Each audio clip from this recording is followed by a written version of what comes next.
To my channel. నేను మీ Shambhu Telugu vlogs. ఈ రోజు మీకు మొన్న మీకు పిండి వంటలు అనేది చూపించాను కదా, వాళ్ళే మళ్ళీ నాకు శాంపిల్స్ అనేవి పచ్చళ్ళు ఆంటీ నా మీద ఇష్టంతో పంపించారనమాట. అలాగే ఇది ఒక రకమైన కారపొడి.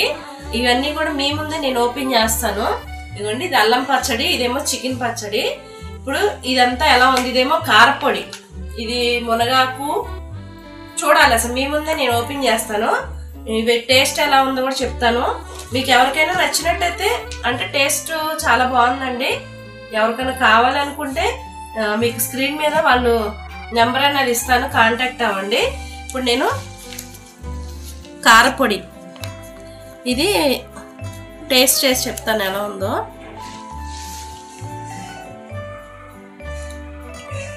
ఇది మునగాకు ధనియాల కారపొడి అండి. ఇది చాలా మంచిది కదా, మునగాకు బ్లడ్ పట్టడానికి. మనం ఎలాగో విడిగా తినం కాబట్టి ఇట్లా కారపొడి ట్రై చేయండి. ఇప్పుడు అల్లం పచ్చడి, ఇవన్నీ కూడా ఇప్పుడు టిఫిన్లో వేసుకొని టేస్ట్ ఎలా ఉందో నేను చెప్తాను కొంచెం కొంచెంగా.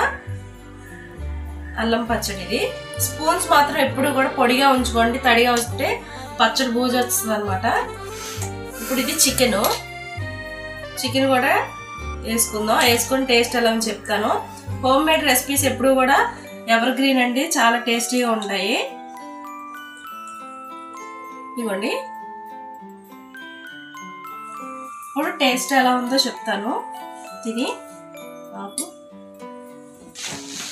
మనం వేడివేడి ఇడ్లీ కానీ రైస్ కానీ ఏదైనా కానీ కారపొడిలో నెయ్యి కొంచెం వేసుకొని, నెయ్యి ఇష్టం ఉన్న వాళ్ళు తింటే టేస్ట్ ఎలా ఉంటుందో మీకే తెలుస్తుంది.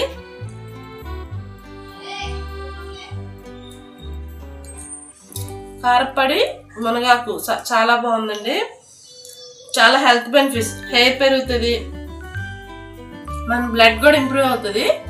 ట్రై చేయండి. నేను కాంటాక్ట్ నెంబర్ అనేది స్క్రీన్ మీద ఇస్తాను. ఇప్పుడు అల్లం చట్నీ. మనకి ఇప్పుడు బిజీ లైఫ్ లో చేసుకొని చేయాలంటే టైం సరిపోట్లా. ఇలాగ అల్లం పచ్చడి, నిలవ పచ్చడి అనేది మా దగ్గర ఉంటే ఇడ్లీలో కానీ దోశలో కానీ వేసుకోవచ్చు. అల్లం పచ్చడి కూడా చాలా జెన్యున్ గా చెప్తున్నానండి. అల్లం పచ్చడి కూడా చాలా టేస్ట్ ఉంది.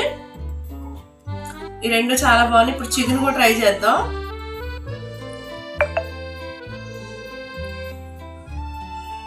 చాలా బాగుందండి. ఇప్పుడు మీకు పీస్ చూపిస్తాను చూడండి. మామూలుగా అయితే మ్యాక్సిమం చాలా గట్టిగా ఉంటుంది, ఇలా తుంపగానే ఇరిగిపోతుంది.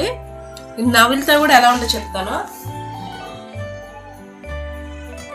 పెద్ద కష్టపడాల్సిన అవసరం కూడా లేదండి, ముక్క కూడా చాలా మెత్తగా ఉంది. చికెన్ పచ్చడి నేను 2-3 సార్లు ఒక చోట ట్రై చేశాను, చాలా గట్టిగా ఉంది. ఇది మాత్రం చాలా మెత్తగా ఉంది. ఈ వీడియో అయితే కొలాబరేషన్ కాదండి, ఆంటీ వాళ్ళు బిజినెస్ స్టార్ట్ చేశారు. వాళ్ళు మాకు ఫస్ట్ నుంచి కూడా చాలా రిలేటివ్స్ అనమాట. ఎంకరేజ్ చేయాలి కాబట్టి మేమన్నీ కూడా అభిమానంతో ఆంటీ మాకు పంపించింది. చాలా టేస్ట్ ఉంది. తాటిగారులు కూడా ఉన్నాయండి, అది కూడా నేను చూపిస్తాను. టేస్ట్ మాత్రం అదైతే తినేసాం, ఆసంగా ఉంది. అది కూడా చూపిస్తాను మీకు. ఇదిగోండి, ఇవి తాటిగారులు. చూడటానికి మామూలు గారులా ఉన్నాయి కదా. ఇప్పుడు మీకు ఇది విరిపి చూపిస్తాను. ఇదిగోండి, చాలా బాగున్నాయండి. అసలు ఈ టేస్ట్ అయితే ఫస్ట్ టైం మేము ఇంట్లో వేసుకున్నా కూడా ఈ టేస్ట్ రాదు. మరి ఆంటీ ఏం రవ్వ వాడారో పిండి వాడారో నాకు తెలీదు. టేస్ట్ అయితే నేను ఒక్కదానే 4 తిన్నాను, అంత బాగున్నాయి. నాకు చాలా ఇష్టం అండి. సీజనల్లో వచ్చే ప్రతి ఫుడ్ టేస్ట్ చేస్తాను కంపల్సరీ, ఎందుకో చాలా ఇష్టం. ఇవి ఎప్పుడో మనకు తాటికాయలు అంటే దొరకడం చాలా కష్టం. చాలా టేస్ట్ ఉందండి. ఐ హోప్ ఈ వీడియో కనుక నచ్చినట్టయితే యాజ్ యూజువల్గా లైక్ చేయండి, షేర్ చేయండి, కామెంట్ చేయండి, సబ్స్క్రైబ్ చేసుకోండి. Thank you, bye.